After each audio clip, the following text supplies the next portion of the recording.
नमस्कार प्रिय विद्यार्थियों, हमने हमारे पूर्व के वीडियो में नवीन अंतर्राष्ट्रीय अर्थव्यवस्था पर बात की थी कि नवीन अंतर्राष्ट्रीय अर्थव्यवस्था क्या है, विभिन्न विकासशील देशों के द्वारा नवीन अंतर्राष्ट्रीय अर्थव्यवस्था के लिए क्या मांगें उठाई गई हैं या क्या उनके सिद्धांत हैं, नवीन अर्थव्यवस्था की दिशा में क्या क्या प्रयास किए गए हैं, क्या किस प्रकार विकास हुआ है, इन सब पर हम बात कर चुके थे। आज हम नवीन अंतर्राष्ट्रीय अर्थव्यवस्था की मांग के क्या क्या निर्धारक तत्व हैं और क्या कोई समाधान इसके निकाले जा सकते हैं या कोई कदम इस दिशा में उठाए जा सकते हैं पर चर्चा करेंगे। नवोदित स्वतंत्र राष्ट्रों ने अंतर्राष्ट्रीय अर्थव्यवस्था को नए ढंग से स्थापित करने की पुरजोर मांग की है। इसके पीछे कुछ ठोस कारण हैं। नई अंतर्राष्ट्रीय अर्थव्यवस्था की मांग को जन्म देने वाले प्रमुख कारण हैं। पहला, नव उपनिवेशवाद। नवोदित स्वतंत्र राष्ट्रों पर पुराना साम्राज्यवादी नियंत्रण तो समाप्त हो चुका है और उसकी जगह एक नए प्रकार के साम्राज्यवाद ने ले ली है। इसे नव उपनिवेशवाद या आर्थिक साम्राज्यवाद के नाम से जाना जाता है। आज अधिकतर विकासशील या पिछड़े देश विकसित देशों के उपनिवेशीय नियंत्रण में रह रहे हैं। राजनीतिक रूप से देखने में तो विकासशील देश प्रभुसत्ता संपन्न हैं, लेकिन व्यवहार में विकसित देशों द्वारा नव उपनिवेशीय नियंत्रण के रूप में उनकी राजनीतिक क्रियाओं में पूरा हस्तक्षेप है। अपनी स्वतंत्रता प्राप्ति के बाद भी ये देश निरंतर आर्थिक विकास के लिए आर्थिक सहायता के रूप में विकसित देशों की अन्यायपूर्ण आर्थिक नीतियों का शिकार हैं।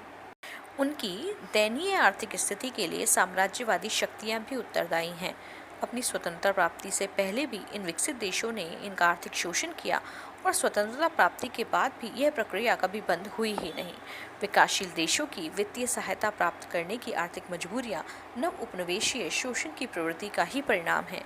आज नव उपनिवेशवाद के अंतर्गत सैनिक सहायता, बहुराष्ट्रीय निगम, संरक्षणवादी व्यापार, संधियों में साझेदारी, हस्तक्षेप आदि साधनों के द्वारा विकसित राष्ट्र विकासशील देशों को अपनी आर्थिक नीतियों का शिकार बना रहे हैं। आज WTO, IMF जैसी वैश्विक आर्थिक संस्थाएं भी इन विकसित देशों के हितों की ही पोषक हैं। इसलिए नव उपनिवेशीय नियंत्रण को विकासशील राष्ट्र समाप्त करने की दिशा में ठोस उपाय कर रहे हैं। दक्षिण दक्षिण सहयोग के प्रयास करना भी इसी का परिणाम है, ताकि क्षेत्रीय सहयोग में वृद्धि करके तथा विकसित देशों पर पारस्परिक अंतर्निर्भरता में कमी करके उपनिवेशीय नियंत्रण में कमी लाई जा सके। दक्षिण दक्षिण सहयोग को बढ़ावा देना नई अंतर्राष्ट्रीय अर्थव्यवस्था का ही एक सिद्धांत है जो इसकी मांग में वृद्धि करता है। बहुराष्ट्रीय निगमों की भूमिका भी इस मामले में निराशाजनक रही है। ये निगम विकासशील राष्ट्रों की अर्थव्यवस्थाओं में दीमक की तरह प्रवेश कर रहे हैं और अपनी कार्यप्रणाली द्वारा उनकी अर्थव्यवस्था को भारी नुकसान पहुंचा रहे हैं। अमेरिका, ब्रिटेन, फ्रांस, जापान आदि विकसित देशों के 800 बड़े बहुराष्ट्रीय निगम विकासशील देशों में विकसित राष्ट्रों की भुजा के रूप में कार्य कर रहे हैं। विकासशील देशों में पूंजी निवेश करके इनको कई गुना मुनाफा प्राप्त हो रहा है। समस्त विश्व के कुल उत्पादन के लगभग 50% से अधिक भाग पर इनका ही कब्जा है। विकसित देशों की विकसित तकनीक इनका प्रमुख साधन है, जिसके बल पर ये विकासशील देशों में कच्चे माल को तैयार माल में बदलकर वही मंडियों में बेचकर भारी लाभ प्राप्त कर रहे हैं। भारत जैसे अति विकासशील देश भी इनके जाल में फंसते जा रहे हैं।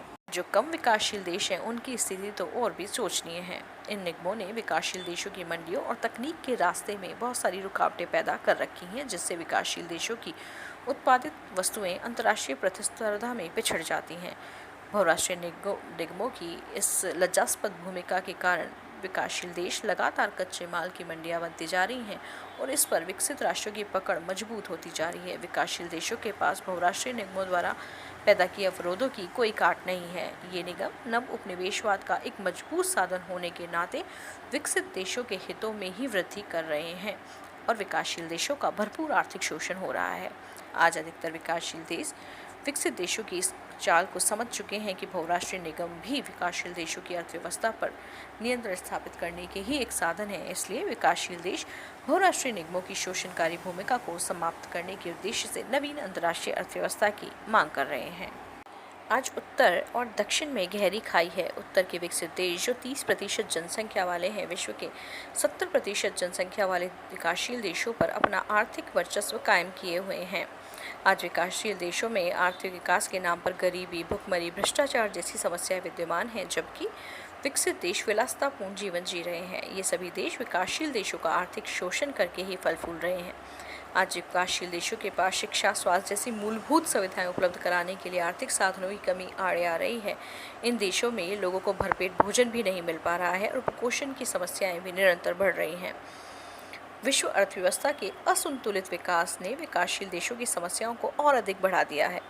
इससे उत्तर दक्षिण में गहरा अंतर पैदा हो गया है। विकासशील देशों की यही मांग है कि विश्व अर्थव्यवस्था का एक नए रूप में गठन हो, ताकि विकसित और विकासशील देशों में पैदा हुई ये गहरी खाई को पाटा जा सके, अर्थात नई अंतर्राष्ट्रीय अर्थव्यवस्था की स्थापना ही विकसित राष्ट्रों द्वारा विकासशील देशों का आर्थिक शोषण रोककर उत्तर दक्षिण के अंतर को कम कर सकती है। आज जो विकसित या अमीर राष्ट्र हैं वो और अमीर होते जा रहे हैं और गरीब राष्ट्र अधिक गरीब होते जा रहे हैं। ये सब वर्तमान अन्यायपूर्ण अंतर्राष्ट्रीय आर्थिक संबंधों का ही परिणाम है। इसी से विकसित तथा विकासशील देशों में निरंतर बढ़ रहा है। ऊर्जा संकट ने विकसित देशों को उन्नत तकनीक के बल पर विकासशील राष्ट्रों का शोषण करने के योग्य बनाया है। इसने उत्तर दक्षिण के अंतर को बढ़ाया। आज अंकटाड तथा गैट जैसी अंतर्राष्ट्रीय संस्थाएं भी इस अंतर को कम करने में नाकामयाब ही रहे हैं। इन संगठनों की प्रवृत्ति भी विकसित देशों की ओर ही है। इन्होंने विकासशील देशों को आर्थिक रूप से आत्मनिर्भर बनाने के लिए कोई ठोस कदम नहीं उठाया। ऊर्जा संकट, विश्व व्यापार में कड़ी प्रतिस्पर्धा, बहुराष्ट्रीय निगमों की निराशाजनक भूमिका, विश्व व्यापार संगठन की अपर्याप्तता, विकासशील राष्ट्रों को प्राप्त होने वाली कम आर्थिक सहायता, विकासशील देशों का तकनीकी पिछड़ापन आदि ने उत्तर दक्षिण अर्थात विकसित और विकासशील के अंतर में वृद्धि करने में सहायता की है। इससे विकासशील देशों में मुद्रास्फीति की दर बढ़ रही है और उनका भुगतान संतुलन का घाटा अत्यंत रूप से बढ़ गया है, जिसे नियंत्रित करना विकासशील देशों के भी बस की बात नहीं है। आज तीसरा विश्व भयानक आर्थिक, सामाजिक और राजनीतिक समस्याओं के दौर से गुजर रहा है। विश्व व्यापार में विकासशील देशों का योगदान निरंतर घट रहा है और आज तृतीय विश्व के देश मूलभूत सुविधाओं से भी वंचित हैं और विश्व के विकसित देशों का विलासपूर्ण जीवन निरंतर बढ़ रहा है। आज विश्व के विकसित तथा विकासशील राष्ट्रों में पारस्परिक निर्भरता में लगातार वृद्धि हो रही है। विकसित देशों को कच्चा माल खरीदने तथा तैयार माल बेचने के लिए मंडियों की आवश्यकता है, जिसे विकासशील देश ही पूरा कर सकते हैं। इसी तरह कम विकसित या विकासशील देशों को अपने आर्थिक विकास के लिए आर्थिक सहायता व तकनीकी ज्ञान प्राप्त करने के लिए विकसित देशों की ओर देखना पड़ रहा है। लेकिन विकसित राष्ट्र विकासशील देशों का शोषण करने की नीतियों को अमल में ला रहे हैं। विकसित तकनीक तथा राजनीतिक व सैनिक श्रेष्ठता के बल पर विकसित राष्ट्र विकासशील देशों पर अपना आर्थिक नियंत्रण सुदृढ़ कर रहे हैं। विकासशील देशों का ये सोचना है कि पारस्परिक अंतर्निर्भरता से उनका भला कैसे हो सकता है। पारस्परिक अंतर्निर्भरता ने आज विकसित राष्ट्रों की भूमिका को नकारात्मक बना दिया है। इसने नव उपनिवेशवाद को बढ़ावा दिया है। इसलिए विकासशील राष्ट्र ये अनुभव करते हैं कि सार्वभौमिक अंतर्निर्भरता के कारण वर्तमान विश्व अर्थव्यवस्था अधिक अप्रासंगिक बन गई है। इसलिए इसे अधिक न्यायसंगत बनाने के लिए इसकी पुनः संरचना करना आवश्यक हो गया है। लेकिन विकसित राष्ट्र इनका विरोध करके इसके मार्ग में बाधाएं उत्पन्न कर रहे हैं। गैट और विश्व व्यापार संगठन की भी अभी अप्रभावशीलता ही सामने आई है। इन संगठनों का निर्माण इसलिए हुआ था कि इससे बहुपक्षीय व्यापार को बढ़ावा मिले। पहले यह काम गैट का था, अब WTO करता है। इसकी स्थापना का उद्देश्य सदस्य देशों के मध्य व्यापारिक संबंधों को बढ़ाना है। अंतर्राष्ट्रीय संधियों के तहत इसे विश्व व्यापार के पुलिसमैन की भूमिका अदा करने की भूमिका दी गई थी। लेकिन आज नया गैट या WTO विकसित और विकासशील देशों की समस्याओं का हल करने में नाकामयाब रहा है। इसने श्रम कानूनों, पेटेंट तथा कॉपीराइट के बारे में कानूनों को और अधिक जटिल बना दिया है। और आलोचक ये कहते हैं कि WTO बहुराष्ट्रीय निगम के लिए विश्व विजय का प्रतीक है। इसने विकासशील देशों को आर्थिक शोषण में वृद्धि की है। इसलिए तृतीय विश्व के देश नई अंतर्राष्ट्रीय अर्थव्यवस्था की स्थापना की पुरजोर मांग करते हैं, ताकि न्यायपूर्ण आर्थिक संबंधों का विकास हो। आज बदलती हुई वैश्विक प्रवृत्तियों में बहुत सारी चीज़ें नई आ गई हैं। इसलिए भी विकासशील देशों के लिए आवश्यक है कि अंतर्राष्ट्रीय अर्थव्यवस्था की नवीन संरचना हो पाए। वर्तमान अंतर्राष्ट्रीय व्यापार ब्रेटन वुड्स में वे व्यापार समझौते के तहत हो रहे हैं। इसने अंतर्राष्ट्रीय अर्थव्यवस्था को अन्यायपूर्ण व असमान बना दिया है। बढ़ते भुगतान घाटे तथा भेदभावपूर्ण ऋण व्यवस्था ने सिद्ध किया कि वर्तमान अंतर्राष्ट्रीय व्यापार व्यवस्था अन्यायपूर्ण है। ये विकसित देशों की शोषणकारी प्रवृत्ति को ही और अधिक बढ़ावा दे रही है। इससे विकासशील देशों के हितों की बजाय विकसित देशों के हितों का ही पोषण हो रहा है। इसलिए विकासशील देश वर्तमान ब्रेटन वुड्स प्रणाली को समाप्त करके अंतर्राष्ट्रीय व्यापार व्यवस्था को अधिक सामान्य बनाना चाहते हैं, ताकि विकासशील देशों को भी अपनी भागीदारी सुनिश्चित करने का अवसर प्राप्त हो और नई अंतर्राष्ट्रीय अर्थव्यवस्था की स्थापना हो। इस प्रकार उत्तर दक्षिण में गहरे अंतर, सार्वभौमिक पारस्परिक अंतर्निर्भरता न उपनिवेशवाद, आर्थिक साधनों का एकपक्षीय शोषण, बहुराष्ट्रीय निगमों की अन्यायपूर्ण भूमिका, WTO की अपूर्णता आदि तत्वों ने मिलकर नई अंतर्राष्ट्रीय अर्थव्यवस्था की मांग को सुदृढ़ बनाया है। आज विकासशील देश अपनी इस मांग को भावी रूप से उठा रहे हैं, लेकिन ये मांग एक मांग ही बनी हुई है। इसे वास्तविकता बनने में न जाने कितना समय लगेगा।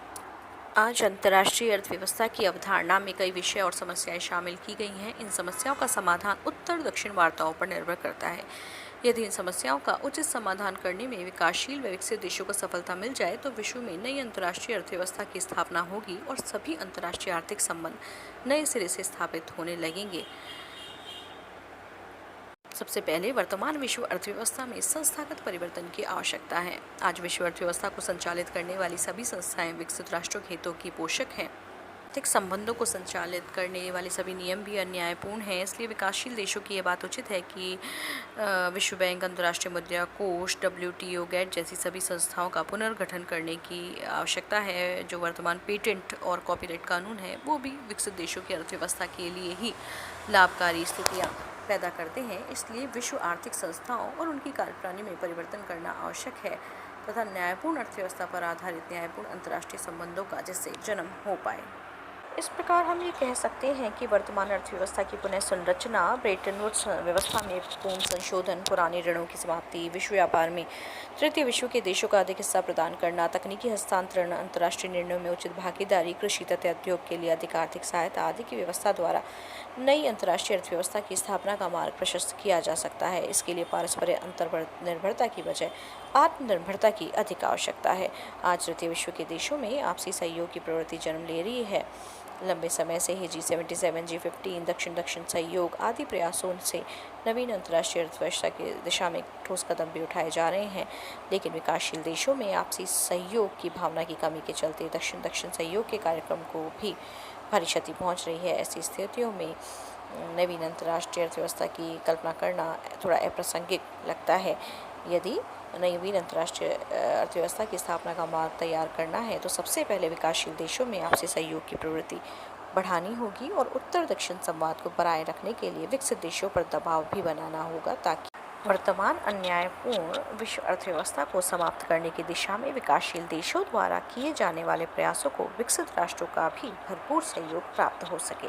धन्यवाद।